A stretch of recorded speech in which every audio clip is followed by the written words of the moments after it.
Nous sommes tous multifacettes et nous avons tous une histoire à raconter. Vous écoutez Entretien avec un dentiste, le podcast qui va à la rencontre des personnalités inspirantes du monde dentaire.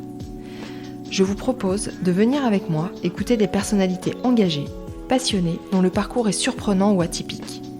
L'objectif est de mettre en lumière des femmes, des hommes qui ont réussi à conjuguer leur vie professionnelle et leur passion, qui se sont investis à 100% dans leur carrière ou qui ont osé tout quitter pour changer de vie.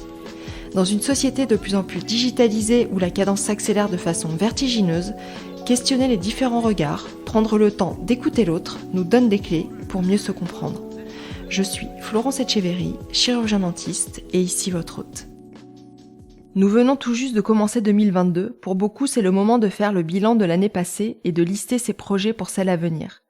Pour ma part, tout au long de cette année, je vais essayer de vous proposer des histoires toujours plus inspirantes, décomplexantes, des parcours singuliers pour vous permettre d'apprécier là où vous en êtes, de réaliser que vous n'êtes pas seul à douter, et vous montrer qu'il y a une infinité de chemins qui conduit à la réussite. Pourquoi ? Parce que chacun a sa propre définition de la réussite. Pour moi, par exemple, c'est maintenir l'équilibre entre un métier dans lequel j'ai enfin réussi à trouver ma place, ma vie de famille, mon couple, mes amis, et tout ce qui me nourrit et me fait vibrer. Le sport, les rencontres et ce podcast. Ce podcast dans lequel je me suis tellement investie ces 2 dernières années qu'à certains moments, j'en ai perdu un peu l'équilibre. 2022, c'est une année que je souhaite évidemment pleine de nouveaux projets, car c'est mon moteur, mais en m'accordant plus de pauses, moins de charge mentale et en savourant davantage chaque marche gravie. Je vous présente l'invité du jour, Yvon Amiel, chirurgien dentiste et dessinateur de BD. Il a pris sa retraite de façon anticipée et sur un coup de tête suite à l'arrêt brutal de nos activités en mars 2020. Et dans cet épisode, il revient sur sa passion pour la bande dessinée et la course automobile. Il nous raconte la naissance d'Antoine le pilote, son personnage intemporel et attachant, dont on ne voit jamais le visage mais seulement 2 gros yeux ronds sous son casque. Il revient aussi sur le choix du métier de dentiste qu'il exerçait tout en dessinant pour des revues automobiles. Grâce à Antoine, il a rencontré des gens incroyables, c'est ce qu'il nous raconte, et je vous laisse en compagnie d'Yvon, et je vous souhaite une très bonne écoute.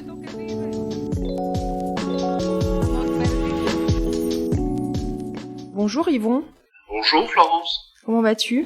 Très très bien, à part le temps qui est vraiment pourri ici à Nice, mais autrement, week-end tranquille. Écoute, pour une fois où nous on a du beau temps, et vous avez pas de beau temps, ça change. C'est injuste. Ouais non, c'est pas injuste, vous avez tout le temps du soleil. C'est vrai. Dis-moi, Yvon, toi tu es dentiste, mais t'as arrêté ton activité l'année dernière. T'as pris une sorte de retraite anticipée parce qu'on va en discuter, mais on peut pas dire que tu sois vraiment à la retraite. Non, je suis pas à la retraite parce que j'en ai pas l'âge et que j'ai pas, si tu veux, concrétisé le nombre de trimestres, de points, etc. qu'il faudrait avoir pour avoir une retraite sereine et apaisée. Voilà, donc c'est comme ça. Et puis tu te consacres beaucoup aussi à ta passion et puis à la création d'Antoine le pilote qui est né il y a une dizaine d'années. Voilà, exactement. C'est un personnage que j'ai créé il y a 10 ans. Le but, c'est de partager la passion automobile entre les générations. Je le développais en parallèle de mon activité de dentiste. Et dès lors que j'ai décidé d'arrêter d'exercer, j'ai pu m'y consacrer à 100% et faire toutes les choses que j'avais jamais le temps de faire en réalité. Ouais. Dis-moi, Yvon, t'as grandi à Rabat, c'est ça ? Oui, Rabat, Maroc. Et qu'est-ce qui vous a... Enfin, t'es né là-bas ou t'es né en France ? Non, je suis né à Rabat. Et qu'est-ce que faisaient tes parents ? Écoute, mon père était libraire et ma mère avait une bibliothèque. Ils étaient beaucoup dans les livres. Donc t'as baigné vraiment dans les bouquins et les BD dès ton plus jeune âge, quoi. Ouais, c'est tout à fait ça. C'est-à-dire que le mercredi, puisque avant c'était le mercredi, maintenant c'est hier, je passais mes journées à lire tout ce qu'il y avait dans la librairie. Et j'ai lu tout ce qui existait comme bande dessinée dans les années 70, 80, quoi, tu vois. Donc c'était quoi ? T'étais fan de quoi ? Alors, j'étais essentiellement fan de Michel Vaillant, ça c'est sûr, parce que c'était de la course automobile, mais je lisais tout. Je lisais tous les Astérix, tous les Lucky Luke, tous les Bug Danny, les Blueberry, toute la BD classique franco-belge des années 70-80 avec les grands dessinateurs, ceux qui nous ont tant fait aimer la bande dessinée. Et tu dessinais aussi ? Alors je crois que j'ai toujours dessiné, de mémoire, pour le plaisir. Et voilà, mais j'avais jamais pensé à en faire quelque chose de professionnel. Ah, mais ça t'a accompagné tout du long, quoi. C'est quelque chose que t'as toujours gardé, même après, quand t'étais étudiant en dentaire. Oui, tout à fait. Quand j'étais étudiant en dentaire, je publiais mes dessins, je faisais du dessin de presse à ce moment-là, et je publiais mes dessins dans les magazines automobiles, et je faisais ça en parallèle, ça me faisait des petits sous. Et donc j'ai toujours dessiné en réalité. Donc il y a la passion de la BD, mais après il y a la passion de la course automobile qui est venue après. C'est venu à quel moment ça ? C'est venu en simultané, je dirais, parce que la passion de la course automobile, c'est en voyant un magazine dans un kiosque.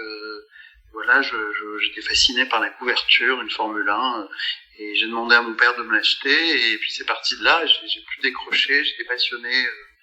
À la fois par la course automobile, qui à l'époque était peut-être plus populaire que maintenant. Je crois que tout le monde s'intéressait à la course automobile. Oui, c'est vrai. Alors que maintenant, j'ai l'impression c'est plus compliqué, c'est plus réservé à certaines personnes. Et parallèlement, j'aimais le dessin et la course automobile. Mais c'est vrai que t'as raison. Moi, je me souviens de mon enfance. Où quand j'allais chez mes grands-parents, on passait le dimanche entier avec mon grand-père à regarder des courses de Formule 1 et moi ça me faisait marrer mais je comprenais pas bien, puis c'était pas trop mon truc, mais c'est vrai qu'aujourd'hui je connais pas grand monde qui regarde, quoi. Sans doute, il y a des vagues, il y a des modes. Enfin, ce que je peux te dire, c'est que la Formule 1 c'est sur Canal+, par exemple, et je crois qu'ils ont 1 million de téléspectateurs sur les Grands Prix, sur les diffusions de Grands Prix de dimanche. Alors, c'est peut-être pas beaucoup, c'est beaucoup, je sais pas, mais ça concerne certaines personnes. C'est pas le foot, c'est pas l'audience du football, c'est pas l'audience même du tennis, je pense.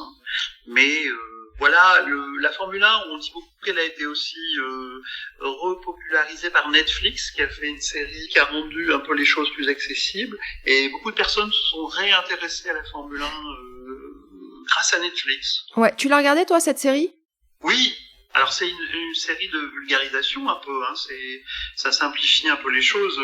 Alors, quand tu es un peu un spécialiste, tu souris un peu, mais c'est très bien que ça existe parce que ça a ramené pas mal de gens vers un sport que moi j'aime beaucoup. Tu te souviens de la première course automobile à laquelle tu as assisté ? Alors c'est quand on est venu en France, moi comme j'habitais Nice, je tannais mes parents pour aller au Grand Prix de Monaco, et j'ai fini par y aller avec un copain. On s'était barré du lycée, on avait pris le train, on était allé à Monaco, et c'était en 1975. Donc c'est pas hier. C'est un peu... Maintenant t'es connu là-bas ? Je sais pas, ça serait prétentieux de dire que je suis connu, mais on a fait un album sur le Grand Prix de Monaco, donc c'est sûr qu'à Monaco, je crois qu'ils ont bien apprécié. Cet album a été distribué à l'Automobile Club de Monaco, vendu dans la boutique. Donc je crois qu'à Monaco, j'ai fait j'ai apporté ma petite pierre. Mais il y a eu une exposition en début d'année, c'est ça ?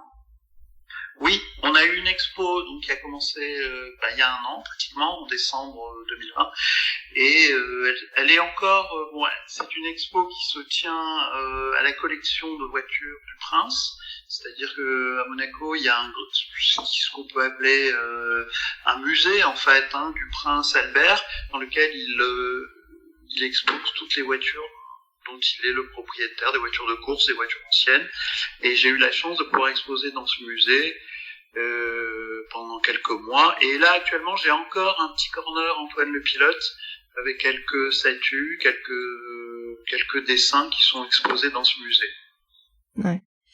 Bon, on va revenir un peu plus en arrière, parce que j'aimerais bien... Parce que ce qui m'interroge, c'est... donc t'as des parents qui sont libraires, enfin en tout cas littéraires tous les deux. Donc vous êtes revenus après en France, donc du côté de Nice. Et toi, qu'est-ce qui t'a poussé à partir sur des études, en tout cas ou de médecine ou de dentaire? Bah écoute, figure-toi Florence que à l'époque, il n'y a pas d'internet, il n'y avait pas d'information. Quand tu avais ton bac, t'étais là comme un idiot à te demander ce que tu allais faire, et t'as toujours le tonton ou qui te dit ah mais dentaire c'est bien,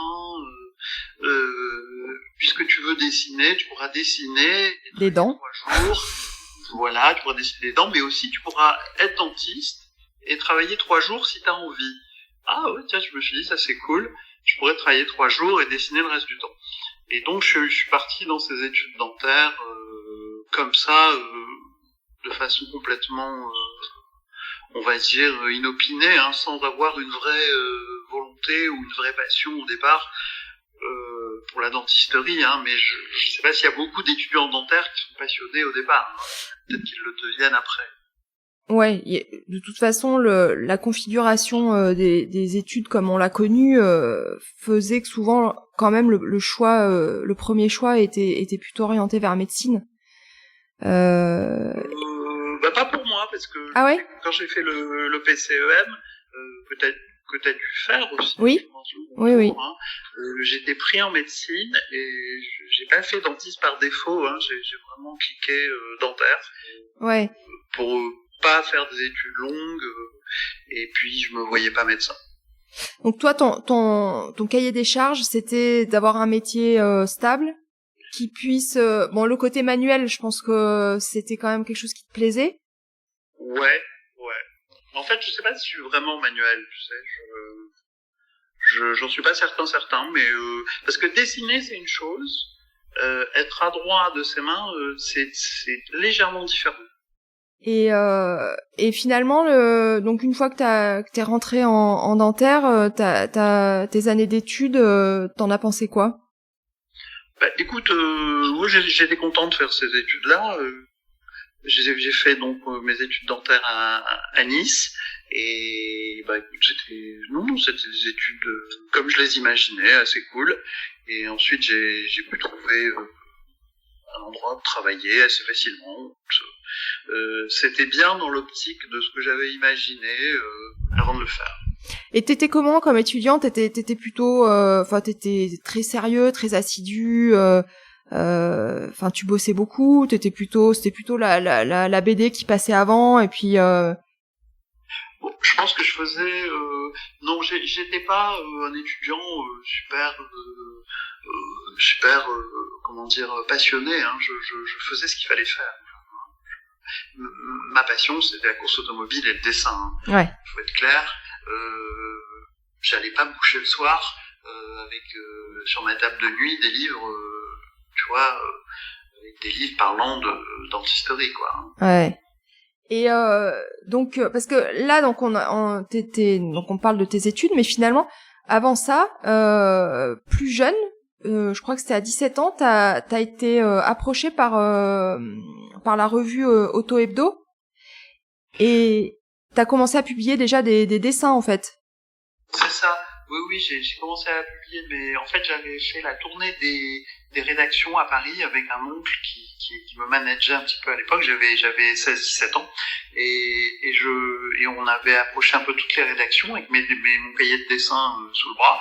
Et Auto Hebdo, qui est quand même une revue encore aujourd'hui très en place dans le milieu de la course automobile, avait accroché, et j'ai commencé à publier mes premiers dessins. Tu vois, j'avais peut-être pas le bac encore, hein, donc ça marchait bien, quoi, ça partait bien. Mais voilà, le dessin humoristique dans les revues automobiles. Mais c'était pas encore le personnage comme on le voit avec le gros casque surdimensionné. Alors, Si. Ça a toujours été ce personnage de gros casque avec des gros yeux. Ça a toujours été ça. Ouais. Mais ça n'était pas Antoine Le Pilote, parce qu'Antoine Le Pilote, ça n'est venu qu'après, ouais. Que bien plus tard. Ouais.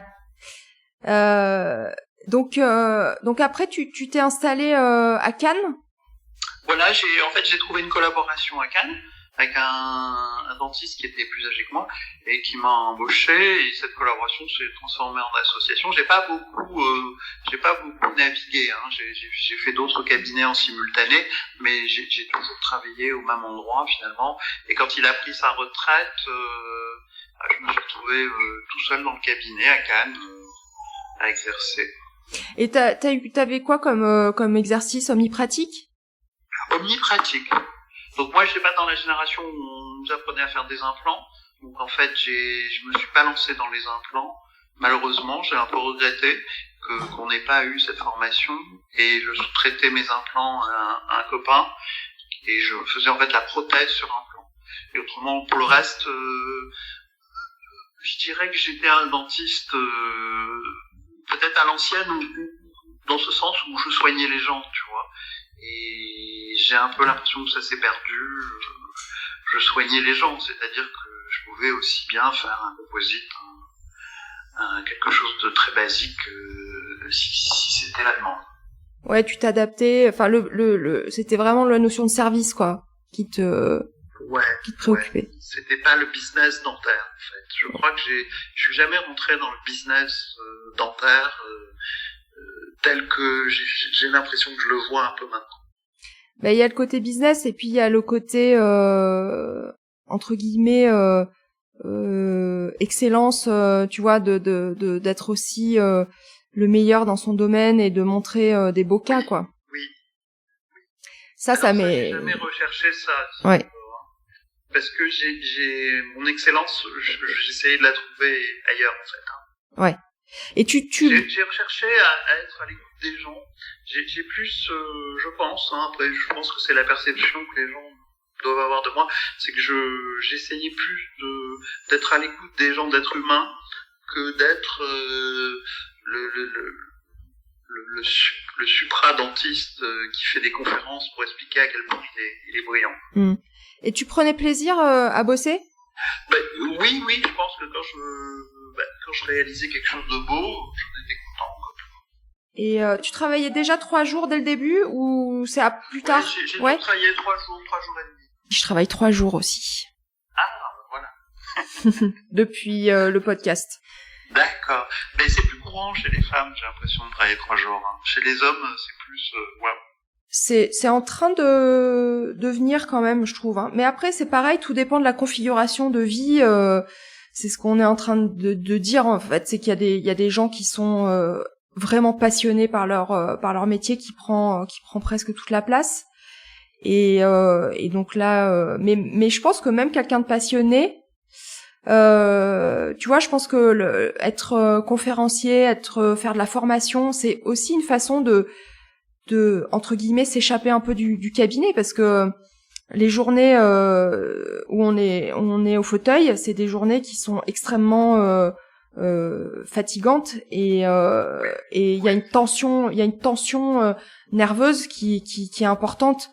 Donc je pense que ceux qui trouvent l'équilibre, c'est soit des gens qui vont trouver un équilibre avec une passion à côté. Ça c'est beaucoup, hein. Il y en a beaucoup. Hein. Ouais.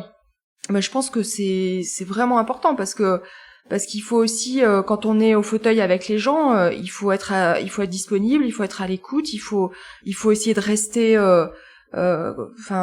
agréable, même si des fois c'est un peu tendu.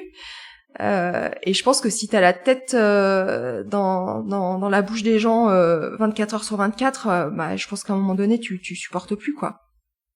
C'est clair. Moi je dis toujours, les gens qui sont pas dentistes ne croient pas trop, mais que c'est un métier vraiment difficile, quoi. De mon point de vue, c'est un métier très difficile. Ça demande une dose d'influx nerveux énorme, de résistance, à la fois réfléchir, à la fois être extrêmement adroit. C'est vraiment un métier difficile. C'est un métier aussi qui nécessite beaucoup de casquettes différentes, quoi. C'est-à-dire que tu peux être très bon techniquement, mais il faut aussi être bon au niveau relationnel et communication, parce que sinon ça suffit pas. Aussi. Voilà, il faut savoir manager. Travailler seul, ça devient de plus en plus compliqué. Maintenant, on est obligé de s'entourer d'une équipe. Donc ça apporte du confort au fauteuil, mais ça apporte des problèmes des fois relationnels qu'il faut gérer. Donc les journées, en fait, c'est pas juste tu t'assois en fauteuil, tu soignes des dents, quoi. C'est beaucoup plus compliqué. Alors moi, je m'étais organisé de façon, justement, tu vois, à essayer de n'avoir qu'à soigner les gens. C'est-à-dire que tout ce qui était la partie administrative, même à la fin avec les changements de cotation et tout ça, je rentrais plus les actes sur mon ordinateur. Tu vois, en fait, je soignais les gens, point barre. Et après, je disais à mon assistante, voilà, j'ai fait tel truc, et c'est elle qui rentrait les actes. C'est elle qui faisait les devis. Je disais, voilà, je veux faire tel truc, et elle faisait le devis. Tu sais, il y a eu toutes ces réformes et tous ces changements de cotation, et on est passé de cotations très simples à des cotations un peu plus compliquées. Ouais. Et tu vois, pour faire un devis de bridge, à un moment, c'était vraiment devenu compliqué, et je faisais plus tout ça. Donc là, t'avais quelle configuration de cabinet? T'avais un fauteuil, une assistante. J'avais un fauteuil, une assistante.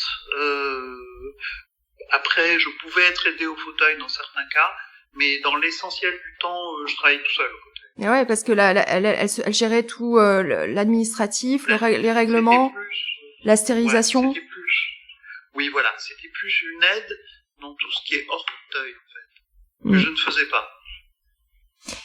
Et après, au niveau formation, j'essayais de suivre des formations au moins une fois par an, mais j'avoue que de ce point de vue-là, j'en faisais certainement pas assez, et qu'il aurait fallu que j'en fasse plus. Mais je pouvais pas mener à un moment donné, tu vois, l'activité de dessinateur me prenait quand même déjà du temps, et j'avoue que le samedi, je préférais peut-être aller m'occuper de de mes dessins que d'aller suivre un cours de ceci ou de cela. Ouais. J'en faisais certainement pas assez. J'en faisais, puisque j'avais toujours un ou deux congrès sous le coude, mais j'en faisais pas assez. Et c'est un regret, ça? Oui, c'est un regret, parce que moi j'aime bien faire les choses à fond, et je pouvais pas dans mon emploi du temps vraiment tout mettre. Voilà, j'aurais voulu passer certains steps, mais je l'ai pas fait. Mais finalement, le dessin, c'était pas que une passion, parce que, à la base c'est une passion, mais je veux dire, tu tenais quand même à un rythme, quoi. C'est-à-dire qu'il y avait quand même un. Ah oui, bien sûr. Ça m'arrivait de dessiner toute la nuit parce que j'avais pas d'autres moments, et que le matin j'allais au cabinet, parce que j'avais une commande ou un truc à rendre et que il y avait plus le temps, et ça m'arrivait de dessiner jusqu'à 3-4 heures du matin, de dormir 2 heures et d'aller au cabinet le matin.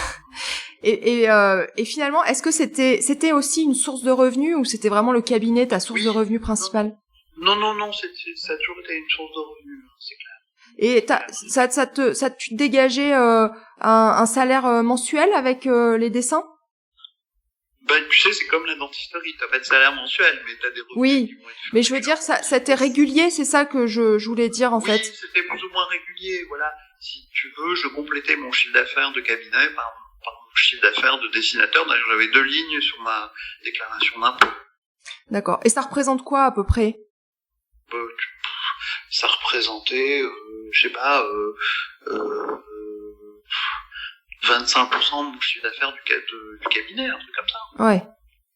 Moins. Alors, et je le constate aujourd'hui, et d'ailleurs, si tu veux, on en reparlera, mais je constate qu'un dessinateur, ça gagne moins qu'un dentiste. Non, mais il n'y a pas beaucoup de métiers qui, finalement, non, mais. Et ça, je le savais, bien évidemment. Mais aujourd'hui, voilà, je constate que même si je gagne ma vie en tant que dessinateur et dans les salons du livre et tout ça, où on dit que je suis le gars qui gagne sa vie et tout, mais en fait, dessinateur et dentiste, c'est pas les mêmes revenus. Non. Ça, c'est bien d'en prendre conscience, parce que effectivement, c'est un métier qui représente du stress et de la charge mentale, et Mais en contrepartie, c'est vrai que il y a pas beaucoup de métiers qui permettent de travailler 3 jours en ayant les revenus qu'on peut avoir. Donc il y a toujours une balance. On peut pas. Mais c'est vrai qu'on a souvent aussi tendance à fantasmer d'autres métiers et des fois des métiers artistiques aussi. On a une certaine visibilité, mais c'est énormément d'énergie, énormément de Alors, ce que je peux te dire, c'est que les métiers artistiques, alors à moins de s'appeler Johnny Hallyday ou Guillaume Musso, c'est la galère. Ouais. Enfin, moi je vois le fils de ma femme se lancer. Il veut être DJ par exemple. Il a du talent et tout, mais c'est une vraie galère, quoi. Ouais, c'est précaire, ouais. Il va faire une soirée de 7 heures, il va être payé 100 €, quoi. Et quand il est payé. Donc c'est un peu ça l'artistique. Et moi c'est pareil, hein. Mais sauf que avec moi les gens ils tombent vite. C'est-à-dire que les gens ils sont bien enclins à te dire oui alors tu me fais ce dessin, ça va te faire de la publicité, mais tu me fais pas payer. Ouais. Je les arrête tout de suite. Je fais pas. Je fais pas. Donc j'ai apporté les règles que je mettais dans mon cabinet dans le dessin. C'est-à-dire ouais. D'abord, je me payais avant de prendre mon crayon. Et quand je prends mon crayon pour quelqu'un, j'ai déjà été payé. D'accord. Et ça, c'est des règles que j'applique, que les autres artistes n'appliquent pas parce qu'ils sont trop gentils. Mais avant d'appliquer ces règles, t'en as fait l'expérience. C'est-à-dire qu'il y a eu des moments où on t'a demandé des trucs que t'as fait. Et puis t'es pas payé. Et finalement, t'as pas plus de reconnaissance. Tu sais, c'est compliqué l'artistique, hein. C'est-à-dire que tu peux bien gagner ta vie si t'es un artiste, à condition d'arriver à un certain niveau de notoriété. Ouais. Et ce niveau de notoriété peut s'acquérir que faut être un peu faut être connu chez les bobos parisiens. Après tu deviens Orlinski qui fait des statues et qui devient milliardaire, tu vois. Bon. Il y a toute une démarche médiatico à accomplir. Ouais, il faut savoir se vendre aussi, hein. Absolument. Et surtout, utiliser les réseaux et les médias. Ouais. Et ça, on en reparlera peut-être. Mais aujourd'hui, c'est compliqué. C'est l'exercice qui est vraiment compliqué, hein, d'être visible. Moi, je fais tout pour être visible. Je passe beaucoup de temps sur les réseaux et j'essaye d'avoir une visibilité maximale. Je réponds à toutes les sollicitations que je peux avoir en termes de médias. J'essaye d'avoir des retombées de presse. J'essaye d'accroître ma notoriété. Mais c'est un long travail. Et c'est une partie qui te plaît ? Ouais, j'aime bien. Ouais. Donc tu le fais tout seul là. T'as pas quelqu'un, t'as pas d'équipe autour de toi. J'ai une équipe pour travailler. Voilà. Ouais. Ouais. Donc on en reparlera après des personnes que t'as rencontrées et qui ont fait grandir aussi Antoine. Donc justement, Antoine le pilote, il est né en quelle année et comment ça s'est fait ? Écoute, c'est très simple. Je pense que tu as des enfants ? Oui, 2. On lit des histoires tous les soirs. Et que normalement on est un parent, on lui lit des histoires le soir. Pendant tout un temps, on passe. Moi, je sais que je lisais à mon fils des histoires tous les soirs. Ouais, j'achetais des tonnes de livres, j'adorais ça, puis lui aussi. Et puis un jour, il me dit mais pourquoi tu me fais pas un personnage, toi, une histoire toi-même, en fait. Et donc j'ai eu un tilt. Je lui dois beaucoup, je veux dire. Et je me suis dit je vais te faire une histoire. Et donc j'ai inventé Antoine le pilote et j'ai dessiné une histoire. Et je trouvais que ça matchait bien et voilà, c'est parti comme ça en fait. Et tu peux nous le décrire un petit peu, Antoine, d'où il vient, est-ce qu'il a une histoire, quelle est un petit peu sa personnalité, enfin c'est son univers quoi. Antoine le pilote, ça va être un personnage complètement intemporel, c'est-à-dire qu'il va se promener dans toutes les époques de course automobile, c'est-à-dire qu'il va... Moi j'adore les années 70 et les années 80, c'est un peu le côté vintage d'Antoine le pilote, et j'adore mélanger les voitures des années 70 avec les voitures actuelles, les pilotes des années 70 et que les pilotes actuels, c'est un côté complètement intemporel, et c'est la particularité principale d'Antoine le Pilote. C'est un personnage casqué, donc ça c'est une émanation des dessins que je faisais avant. Antoine le Pilote n'a pas de visage, comme tous les personnages de pilote dans mes albums. Il n'a pas de famille, et il s'exprime uniquement. Antoine le Pilote n'a pas d'aventure, il ne fait que de la course automobile. Ouais. Mais il a des amis, il a des amis. Alors, c'est un personnage qui est ancré dans la réalité, parce qu'en fait, ses amis ou ses adversaires sont les pilotes existants. C'est-à-dire que tous les personnages d'Antoine le Pilote sont des personnes existantes. D'accord. Réellement. Et t'as repris les mêmes voitures, les casques, les tenues. Enfin, quelqu'un qui est passionné de course automobile, il s'y retrouve quoi. Il reconnaît le monde du circuit quoi. Je n'invente rien. C'est-à-dire que Antoine le Pilote, c'est pas oui, il fait de la course. Antoine le Pilote, c'est la vraie course automobile racontée aux enfants, mais aussi aux adultes. Et c'est un partage, c'est-à-dire que le papa, le papy, le tonton, il va reconnaître la voiture qu'il connaît ou le pilote qu'il connaît, et il va pouvoir. Il y a plusieurs lectures, si tu veux. On peut faire une lecture très simplifiée, vroom vroom, voilà, ou une lecture plus élaborée où on va reconnaître les voitures que j'ai dessinées, qui sont toutes existantes. Je n'invente pas des voitures, et les courses qui sont toutes existantes, je n'invente pas de courses. Et aussi, ça peut m'arriver, mais en tout cas, je suis toujours sur des faits réels. Les décors sont réels. Là, en ce moment, je suis en train de dessiner un Grand Prix qui se passe à Nice, et je prends des photos de la promenade des Anglais, que je vais pouvoir réinsérer dans mon prochain album. Ah ouais. Et il a quel état d'esprit, Antoine? Il a l'état d'esprit d'un pilote de course automobile, c'est-à-dire qu'il n'a qu'un but dans la vie, c'est gagner les courses auxquelles il participe. Voilà. Mais avec des valeurs, avec des valeurs, mais ça va pas être un méchant. Il va essayer. De toute façon, il n'y a pas vraiment de méchant dans mes aventures, si tu veux. Il y a des adversaires. Alors moi j'ai Antoine le Pilote à Dakar. Et donc ce qui est assez marrant, c'est que à la fin de l'album, il y a un décodeur en fait où là par contre tu vas rentrer un peu plus dans le détail et expliquer un petit peu plus les voitures, les pilotes. Ouais, le décodeur, il a pour but justement d'expliquer ce qu'on a vu dans l'histoire. C'est-à-dire que dans l'histoire, on a vu des voitures, des pilotes, des circuits, des décors, et ce décodeur explique chaque chose, ramène chaque chose à la réalité. Ouais, donc finalement, il y a un vrai intérêt aussi pédagogique, quoi.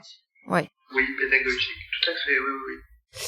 Et combien de temps te prend l'écriture, enfin le dessin, l'écriture d'un album? Bon, disons que ça dépend ce que je fais à côté, mais je peux faire un album, il me faut à peu près 6 mois. Ouais. Mais c'est pas du temps plein, parce que en fait, en même temps que je fais l'album, je travaille sur d'autres projets. Je travaille sur la communication, je travaille sur des expos, et donc je suis pas à temps plein dans un album. Là, je suis sur un album actuellement, et j'ai l'impression qu'il va me prendre du temps parce que je fais trop d'autres choses à côté. Et t'es pas tout seul, puisque là en fait tu t'es entouré donc de Grégory Renaud qui lui fait la couleur et la mise en page.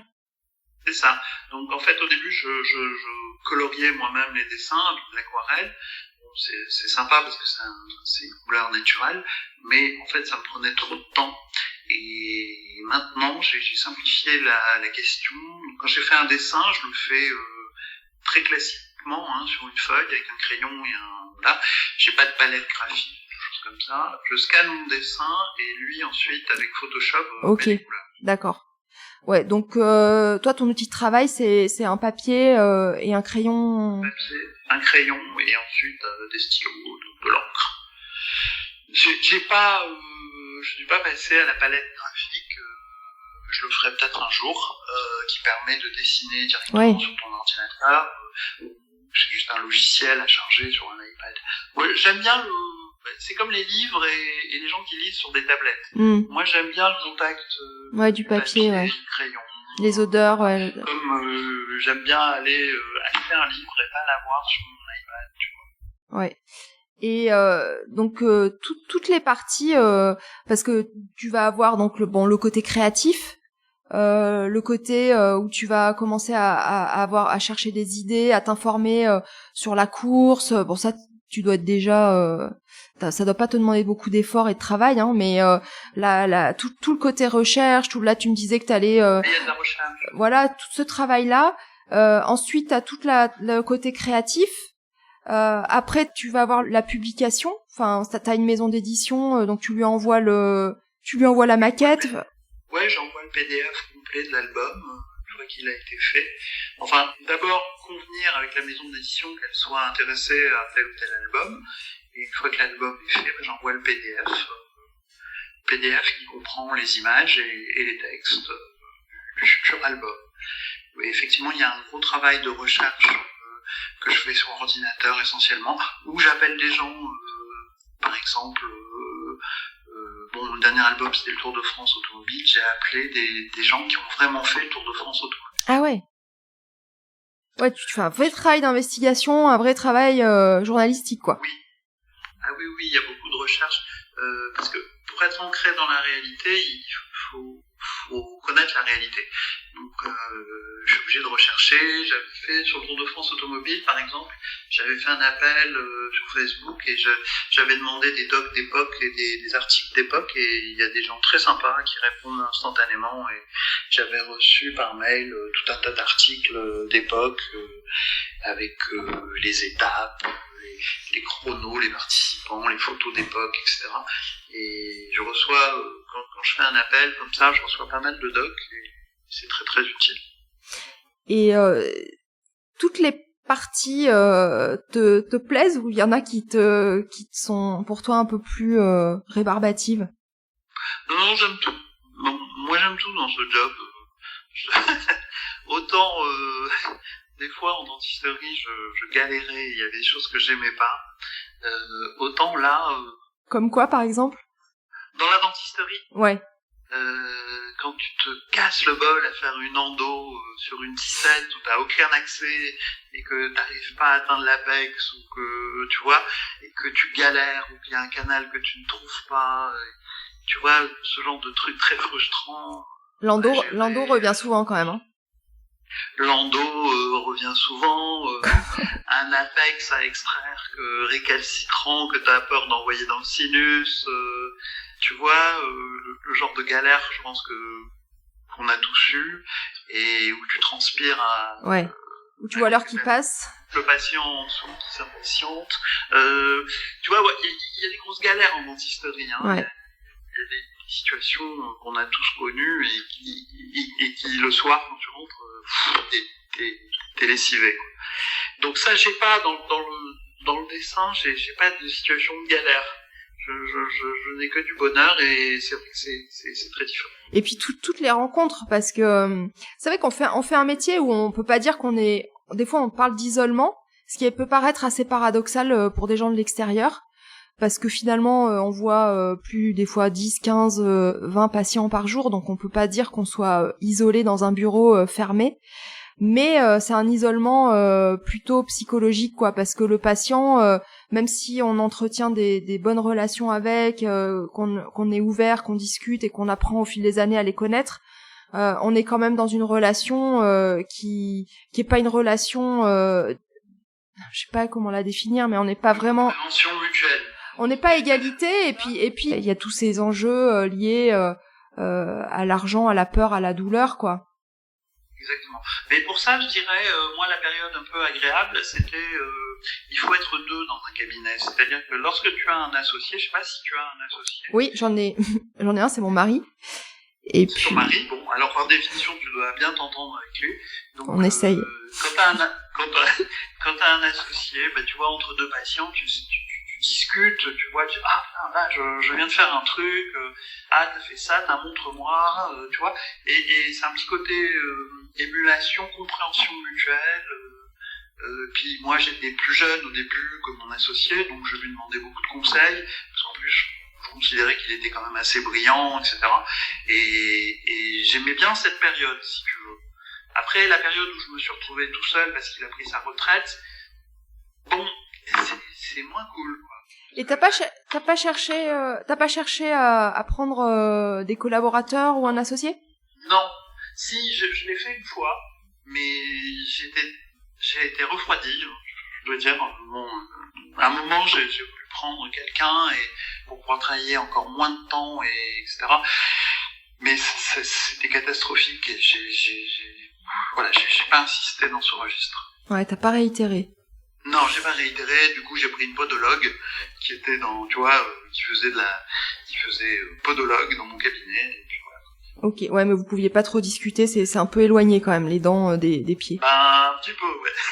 Un petit peu, ouais. Et donc ouais, donc ce que je disais, c'est que là, par contre, avec ton activité de bande dessinée, tu rencontres, enfin c'est des rencontres complètement différentes, parce que c'est juste incroyable. Florence, l'autre jour, bon, j'ai fait, pour te donner un exemple, celui qui me revient plus en tête, il y a quelques jours, il y avait le festival de Nice, le festival du livre, donc ça c'est juste sympa parce que t'es invité en tant qu'auteur, donc tu passes la journée à faire des dédicaces, et puis à midi, ils invitent les auteurs, mais vraiment que les auteurs, hein, pas les éditeurs, pas les libraires, ils invitent à déjeuner dans des bons restaurants ou sur une plage. Et là, je me suis retrouvé à table avec Eric Emmanuel Schmitt. Ouais. Mais on parlait, alors, j'ai pris l'air du mec décontracté, je ne pas du tout, hein. Et on était des gars avec l'Académie Goncourt, quoi. Et c'est comme ça que des rencontres de gens incroyables. À 2 mètres de moi, il y avait Marc Lévy. Derrière moi, il y avait Marek Alter. Et j'étais là, moi. Le Gugus qui fait des bonhommes avec des gros casques, à discuter avec ces gens-là. Ouais, mais t'avais ta place. Je sais pas, mais en tout cas, j'ai passé un bon moment. Et puis il y a toutes les rencontres aussi, alors peut-être plus fugaces, mais quand même, tu vois, on voit les amis d'Antoine sur le site internet où on te voit poser, enfin en tout cas Antoine avec Alain Prost, Sébastien Loeb, Romain Grosjean, Luc Alphand. Ça c'est incroyable, On a eu récemment Romain Grosjean qui est passé à notre atelier de figurines parce on l'a contacté pour faire une figurine. Mon responsable des figurines. Donc Fernando Grandet, qui est un garçon qui a beaucoup de talent, donc qui a mis en 3D mes personnages sous forme de figurines, et maintenant sous forme de statues qui font 1m20 de haut. Et Romain Grosjean est venu à l'atelier, on a fait une figurine, on a tiré 29 exemplaires numérotés, il a signé toutes les figurines, et on a pu avoir un petit film de Romain Grosjean en train de signer nos figurines. Et puis après, on a vendu ces figurines, on les a vendues assez facilement. On a encore 5-6 exemplaires qu'on va mettre sur une liste d'attente. Et c'était quand même, au-delà du côté, c'était incroyable de rencontrer un personnage comme Romain Grosjean. Ah bah c'est clair. Et puis c'en est un parmi d'autres parce que la liste elle est assez longue, hein. Si on regarde sur les amis d'Antoine sur le site, c'est vrai que c'est assez impressionnant. Et ça m'impressionne moi-même en fait, hein, parce que c'est vrai que ça va de Jean Todt à Charles Leclerc, Alain Prost, plusieurs champions du monde.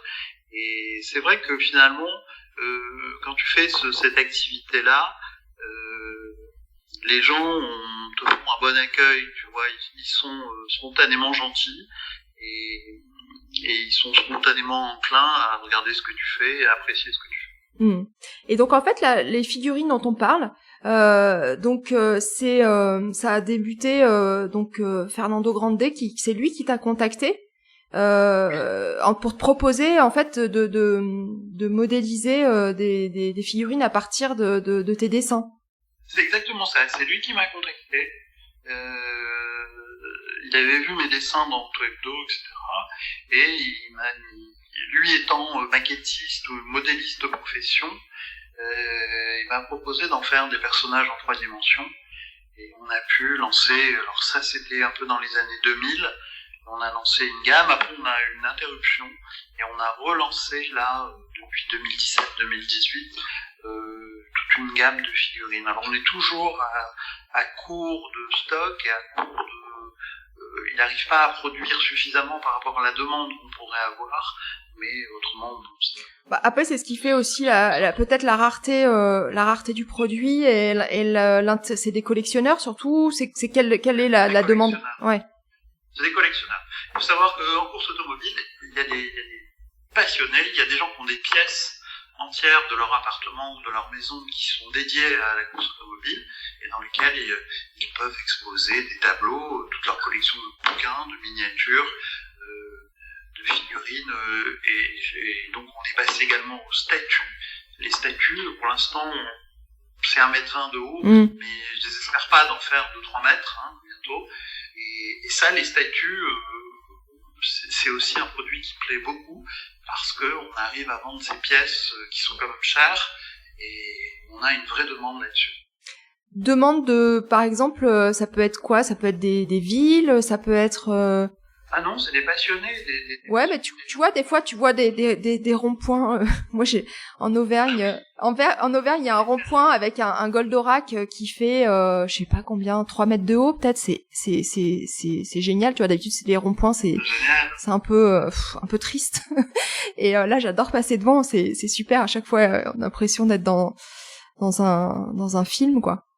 Et donc tu peux peut-être avoir ce genre de demande aussi. Il suffit que le maire de la ville qui a mis un Goldorak, c'est qu'il a dû aimer Goldorak. C'est clair. Mais voilà, il suffit qu'un jour, il y ait quelqu'un qui fasse... On n'a pas eu de demande officielle de municipalité ou de choses comme ça. Pour l'instant, c'est plus des particuliers. Il y a des dentistes, notamment, sont d'excellents... Il y a chez les dentistes beaucoup de passionnés de course automobile. Oui. Alors depuis que je communique un peu sur Dentistes de France, je me suis fait un peu engueulé au début, sur Dentistes de France. Ah ouais?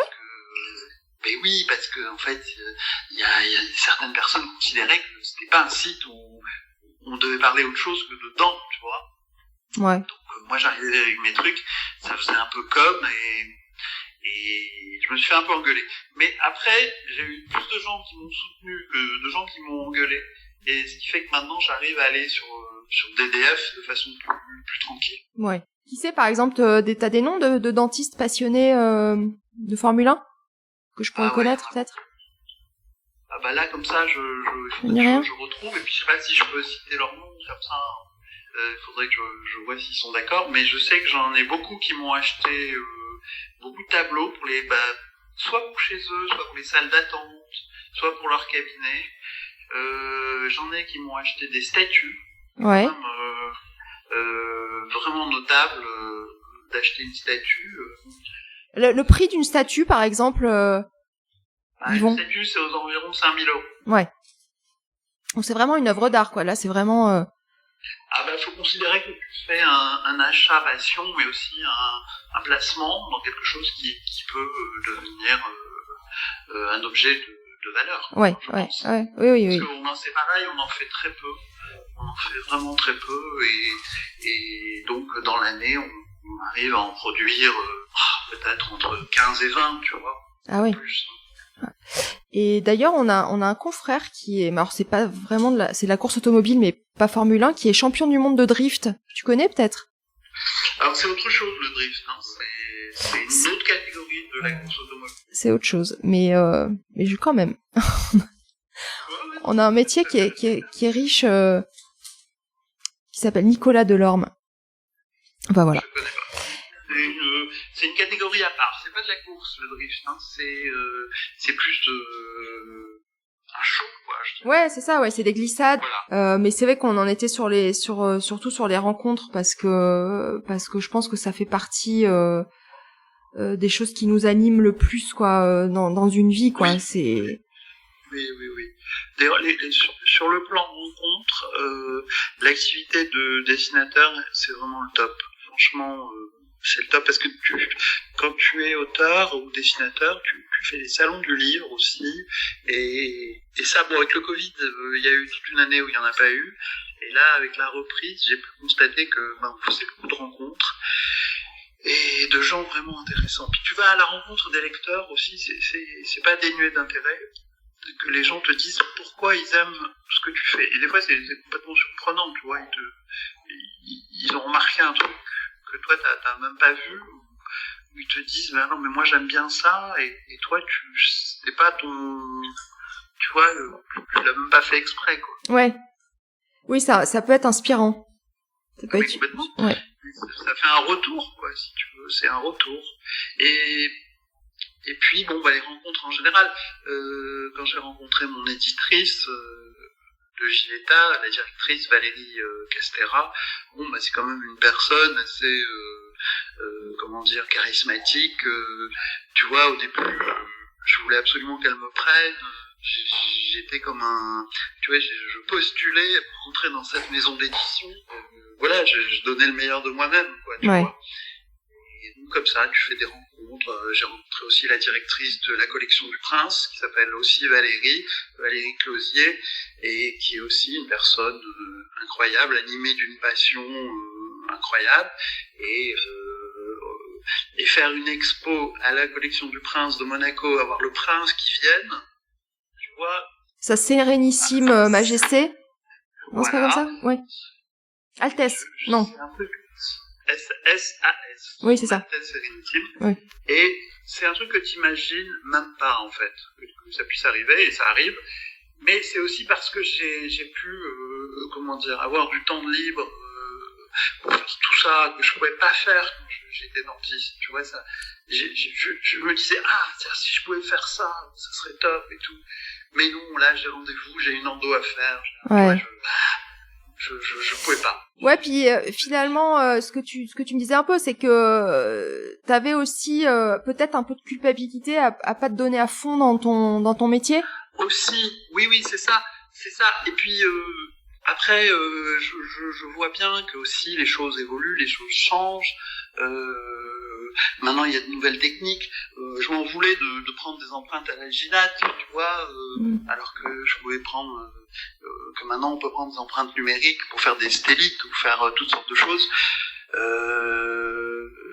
Je me disais, bon, mais je passe pas les steps qu'il faudrait que je passe. Après, je sais pas si tous les dentistes prennent des empreintes numériques. Hein, pas encore, non. Non, pas encore. Pas encore, mais moi, j'aurais voulu être là. Ouais, mais je comprends ce que tu ressens parce que finalement c'est toujours pareil, cette histoire d'équilibre à trouver. Finalement moi je trouve aujourd'hui l'équilibre de mon métier grâce à ce que je fais là aujourd'hui avec toi. Pareil, un peu pour les mêmes raisons que toi, les rencontres, l'ouverture d'esprit, tout ça quoi qui m'anime. Mais c'est du temps que je consacre pas au cabinet et j'en ressens aussi une certaine frustration. Donc il faut arriver après à composer avec tout ça et peut-être un jour être obligé de faire un choix. Toi, ce choix-là, tu l'as fait l'année dernière et c'est quoi qui a été l'élément déclencheur en fait? Écoute, c'était pas du tout prémédité. On a été confinés au mois de mars, donc au mois de mars, j'ai vu mon dernier patient. En plus, c'est un patient super gentil, je suis super content, je me souviendrai de lui toute ma vie. Hein. J'ai posé j'ai dentiste, donc je peux te dire, j'ai posé un complet au EBA que j'ai mis dans la bouche et il allait parfaitement bien. Le patient me dit ça va génial. Ça, c'est un peu le Graal quand même, hein, le complet qui va bien. Le complet au EBA. Il allait magnifiquement bien, le patient me dit, je ferme mon cabinet, je dis, bon, écoutez, si vous avez un problème, même pendant le confinement, vous pouvez me rappeler, je viendrai. Et le monsieur m'a rappelé pour me dire qu'il y avait besoin d'aucun réglage et que c'était super. À partir de là, on a été confinés, j'ai vu que c'était la folie sur DDF. Il y avait des gens qui s'équipaient comme des astronautes, des gars qui achetaient des masques avec des bonbonnes d'oxygène, qui achetaient des masques de peintres, tu sais, de peintres en bâtiment. Oui. Et des tuyaux dans le dos. Les masques de je sais plus comment ça s'appelle. Troisième, Non, là. ouais, je sais. Et il y avait aussi, tu sais, les masques pour faire de la plongée, enfin pour plonger. Je m'entends, Oui, mais tu sais, de chez Decat, ouais. Et ça, c'était bien, hein. Mais là, mais où est-ce qu'on va, là, les gars? Et je me suis dit, mais c'est pas possible, moi je vais pas travailler comme ça. Il fallait désinfecter les pièces, fallait désinfecter le sol, avoir un bonnet, aérer la pièce, prendre un patient toutes les heures. Je voyais, si tu veux, que le métier devenait un truc dont j'avais pas du tout envie. Et après, j'étais pas devin, je savais pas qu'en fait, progressivement, là, en réalité, tout le monde est revenu à quelque chose de plus normal assez rapidement, j'ai l'impression. Hein. Mais moi, ça m'a éberlué et j'avais pas du tout envie de ça. Alors j'ai envie de dire oui, c'est vrai qu'effectivement c'est revenu à quelque chose de plus normal parce que c'était pas tenable, mais on sent quand même qu'il y a eu des gros changements en profondeur depuis 1 an et demi, si tu veux. C'est difficile à expliquer, ouais. Mais est-ce que tu as toujours une visière, par exemple? Ah non, mais moi je l'ai vite pas mise la visière. Tu l'as vite pas mise. Ouais. Je l'ai vite éliminé. Non, avec les loupes, moi, j'arrivais pas, je voyais plus rien. C'est ça. Moi, j'ai des loupes horoscoptiques. Tu sais, ouais, pareil, ouais. Les XVL avec la loupiote là. Parce que par ailleurs, je t'enverrai des photos de mon cabinet. C'est un cabinet super beau. Oui, j'ai vu des photos, mais je veux bien, ouais. Tu vois, j'avais un cabinet design moderne, ouais. De l'an 2000. Ouais. J'ai un super cabinet, moi j'avais du matériel, j'ai toujours mes loupes horoscoptiques d'ailleurs.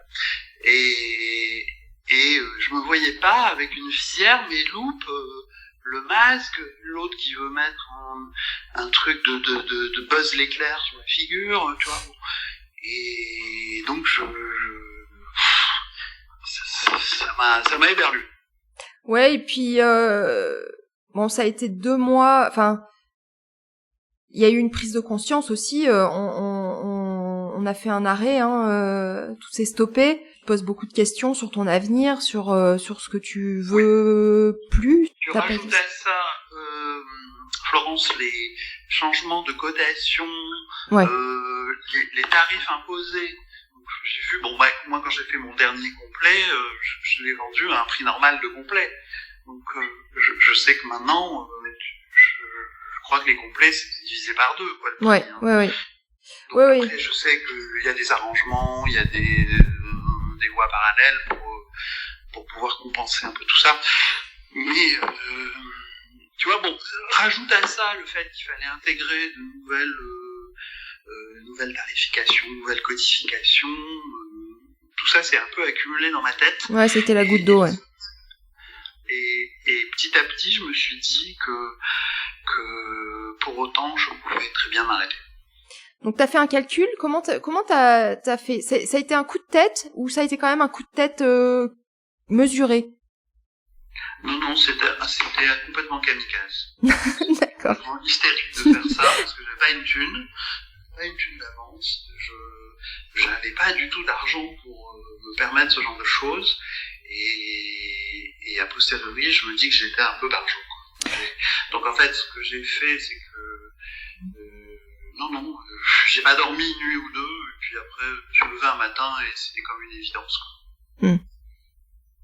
Donc, ça veut dire que t'as renoncé à la généreuse retraite que allait te verser la CRCD? C'est ça, mais c'est ça. C'est-à-dire que je n'aurai pas les 2500 € que la plupart de mes confrères auront, quoi, par mois mensuellement, quoi, voilà. Et donc tu pensais que, enfin tu savais déjà que ton activité avec la BD pourrait suffire pour ta retraite, ou t'en étais pas sûr, quoi? Ah non, pas du tout sûr, mais d'ailleurs j'en suis toujours pas sûr. D'ailleurs même au jour d'aujourd'hui, je suis sûr de rien du tout. Je compte encore, si tu veux. D'ailleurs très sincèrement, là je vais vivre mon rêve encore peut-être une année et faire le point de ce qui se passe. Et si je vois que, si tu veux, voilà, je suis encore, je suis borderline. Ouais. C'est-à-dire que je suis très très content à plein d'égards, mais à un moment donné, voilà, si je vois il faut que je m'y remette, c'est pas complètement exclu. Ouais. Je ne sais pas. Ouais. Moi, je pense que je referai un point dans un an.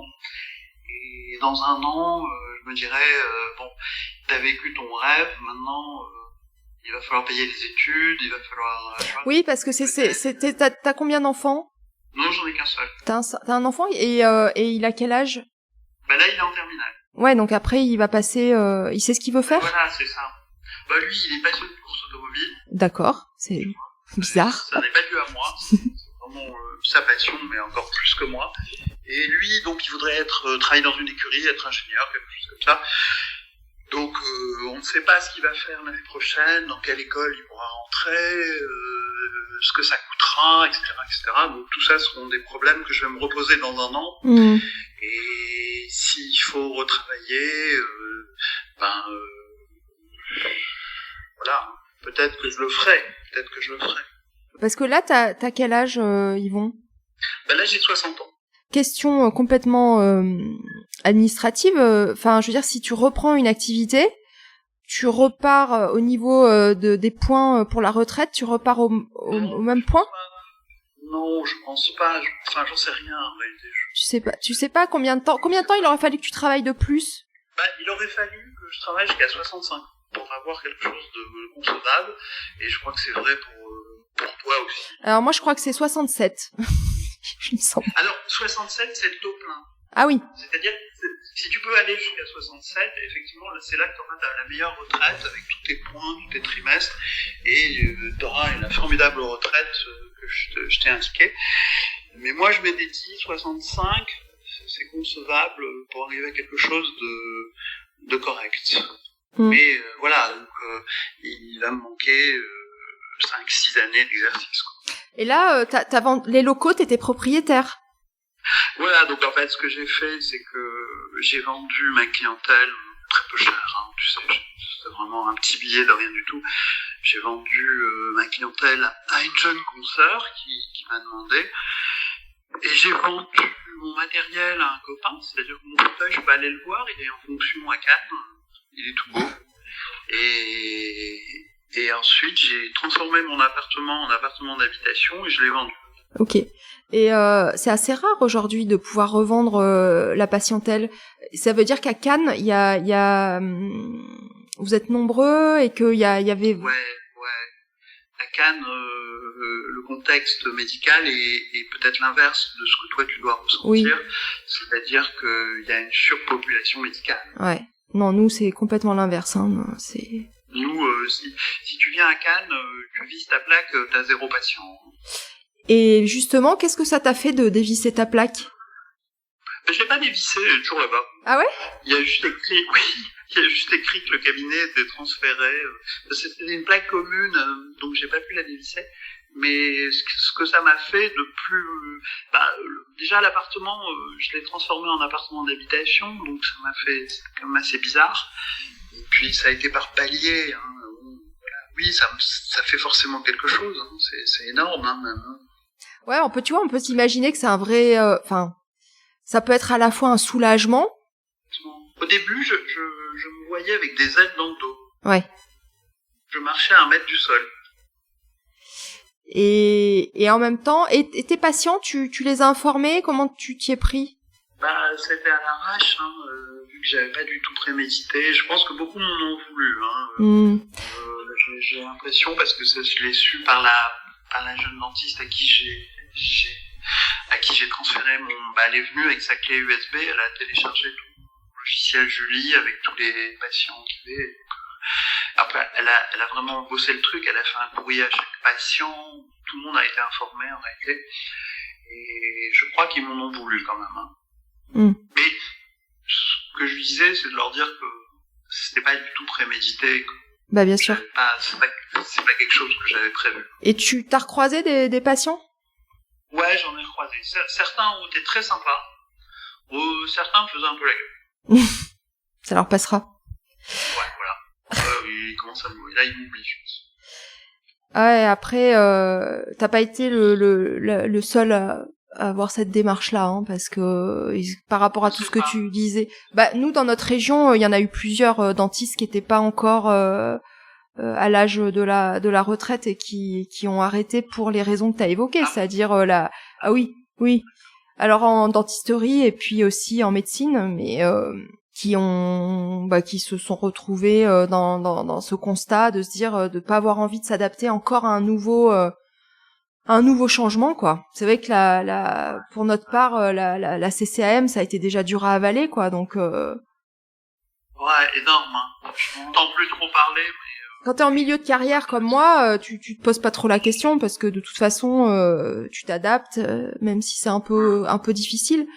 Mais bon, quand t'as connu des choses complètement différentes, si tu veux, quand on regarde même nous les tarifs qu'on pratiquait il y a 10 ans, il y en a qui ont diminué. C'est pas, il y a nulle part tu vois ça, quoi. Tu vois pas les prix diminuer d'année en année, quoi. Ce qui s'est passé, c'est juste énorme, hein. Ouais. Je pense que les syndicats ont fait n'importe quoi et les dentistes ne sont pas défendus, hein. Je pense que c'est énorme. Il n'y a aucune catégorie professionnelle qui a vu ses revenus, ses honoraires divisés par 2 sur certains actes, quoi. Ouais. C'est terrible. Ouais. Et plafonné pour la plupart. Ouais. Mais on n'en entend plus parler, hein.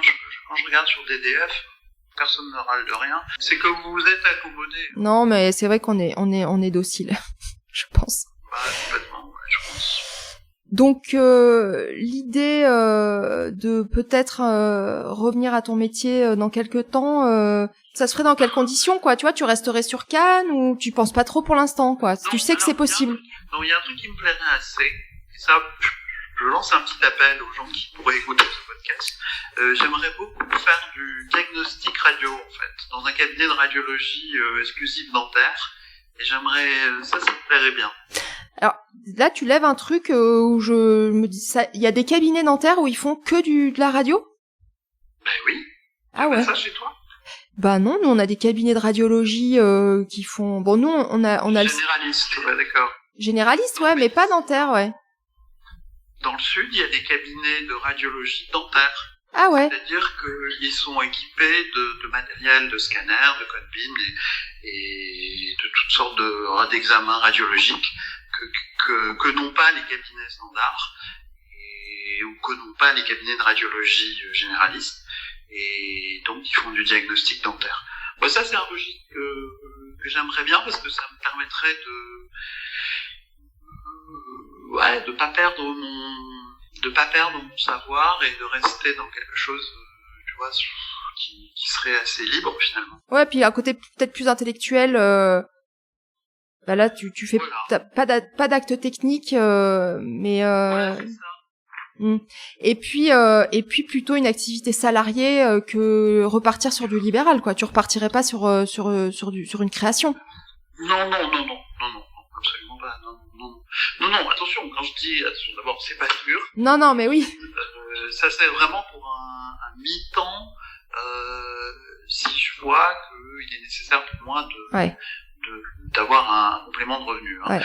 Mais ça serait vraiment pour un mi-temps, quelque chose d'assez cool, des remplacements, tu vois, quelque chose d'assez fluide quand même. Hein. Certainement pas une création, certainement pas quelque chose qui m'implique, qui implique que j'y passe trop de temps. C'est vrai que ça revient un petit peu à ce qu'on disait au tout début, c'est-à-dire qu'on a un métier qui a cet avantage que peu de métiers ont, qui fait que tu as un savoir qui aujourd'hui est hyper précieux et que tu peux à tout moment reprendre une activité, l'arrêter. Il y a des praticiens qui ont fait ça plusieurs fois même. Hein. Oui, je sais très bien. Je sais, j'ai un ami qui, comme moi, est écrivain, mais lui, il était médecin radiologue, et il est essentiellement écrivain maintenant. Il s'appelle Laurent Sexic, je sais pas si tu connais. Non. Il est quand même déjà un petit peu connu. Et lui, donc, il est radiologue de formation, mais je discutais avec lui à Nice, justement, et il me disait, que de temps en temps, il allait faire des remplacements de radiologie dans des cabinets, 1 mois, 2 mois, 3 mois, tu vois. Et ça a complété son activité d'écrivain. Alors, par moment, je me dis que je pourrais aller vers ça, tu vois. Mais par moment, je me dis aussi que je suis très bien comme ça. Enfin, tu vois, en fait, j'alterne. Ouais, il y a des gens qui savent exactement ce qu'ils veulent, où ils vont, où tout est déjà très calibré dans leur tête, mais effectivement, moi, je suis un peu comme toi, ça fluctue, quoi. C'est naturel, c'est humain. Hein. Je pense que on n'est pas des robots. Voilà, on s'adapte aux situations, on peut changer d'avis, on peut revenir à une situation donnée, et rien n'est coulé dans le bronze dans la vie. Non, c'est sûr. Et donc, Antoine, en ce moment, il fait quoi? Il en est où de ses périples? Antoine, donc le nouvel album vient de sortir, Antoine Tour de France Automobile. Donc là, je suis dans la promotion de cet album qui me tient à cœur, qui a beaucoup plu aux éditions Giletta et qui a démarré très très bien et très très fort. Et là, on a demain une signature au Salon du Livre Jeunesse à Juan-les-Pins. Donc on va faire toute la journée dédicace au Salon du Livre, donc ici dans le Sud. Et voilà, donc c'est un album qui a eu de très bonnes critiques. J'en ai publié une sur les réseaux qui disait que l'album était vraiment réussi. Et donc j'étais ravi, et c'est mon activité principale. Ensuite, on aura d'autres albums qui vont suivre derrière. Là, c'est Noël, donc j'active aussi beaucoup tout ce qui est cadeau, parce que il faut vendre les produits dérivés pour Noël. Et je travaille beaucoup là-dessus en ce moment avec de nouveaux tableaux, de nouvelles figurines, de nouvelles statues, pour que les gens puissent se faire plaisir à Noël. Et il y a combien de grands prix, dans le monde, tu vois, ça représente quoi En Formule 1, il y aura 23 grands prix dans l'année 2022, c'est un record. Après, il n'y a pas que la Formule 1, il y a les 24 heures du Mans, il y a des grandes courses, il y a des courses très médiatisées comme le Dakar. Ouais. La course automobile, c'est très varié. C'est très varié, il y a des catégories très différentes. Et ça veut dire que il a encore beaucoup d'avenir devant lui, quoi. Des potentiels d'histoire à écrire, oui, je pense. Là, on est au 15e album. Bon, moi, je pense pas que j'irai au-delà ça sera le chiffre fétiche d'Antoine, c'est 26. Donc, pourquoi? Alors, c'est une référence à plusieurs choses, dont notamment c'était le numéro de Jacques Lafitte, qui était un pilote que j'aimais beaucoup dans les années 70, 80, et donc c'était son numéro fétiche. Et c'est un numéro qui me parle, donc c'est un numéro que j'ai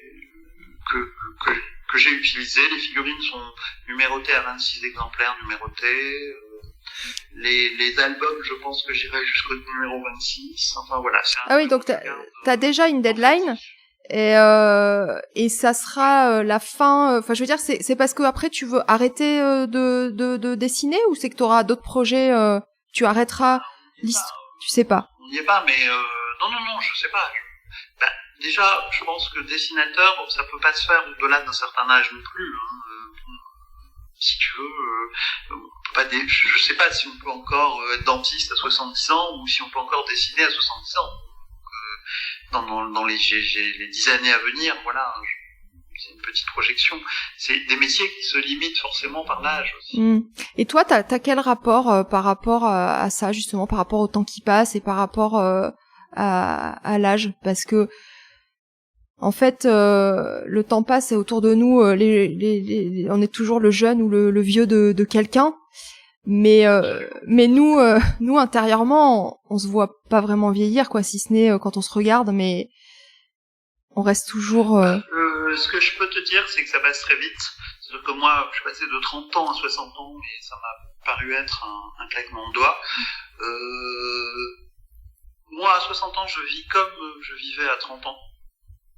J'ai rien changé à mon mode de vie, c'est-à-dire que on a les mêmes sorties, les mêmes activités, les mêmes vacances, et j'essaye de faire du karting avec mon fils.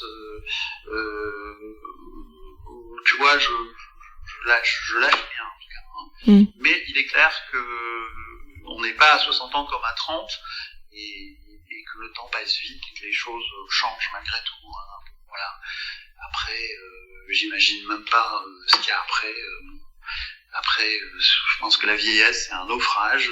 Et je crois crois qu'il faut vraiment profiter. Et c'est aussi pour ça que je suis allé dans ce métier de dessinateur, parce que je me suis dit que voilà, il fallait profiter de chaque instant et que il fallait pas lâcher pour des considérations financières. Ouais. Il fallait profiter. L'essentiel, c'est de profiter de sa famille, de ses enfants, de sa vie, et pas chercher à emmagasiner des ressources, du patrimoine, quoi que ce soit, ça n'a aucune importance. Je sais que t'es assez pris, Yvon, et que tu dois partir. Donc je veux pas te mettre en retard.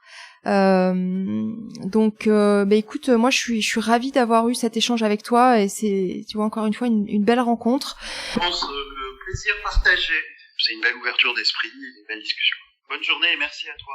Au revoir, Yvon. Au revoir.